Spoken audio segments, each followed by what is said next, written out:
আসসালামু আলাইকুম। নেক আমল করতে চান?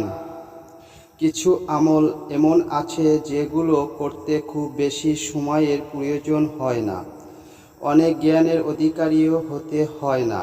কিছু এগুলোর ফজিলত অনেক বেশি, যেগুলো বান্দার আমলনামাকে ভারী করে।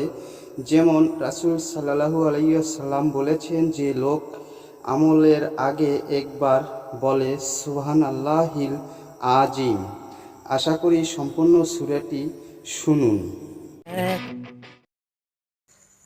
اللهم إني ظلمت نفسي ظلما كثيرا ولا يغفر الذنوب إلا أنت فاغفر لي مغفرة من عندك وارحمني إنك أنت الغفور الرحيم।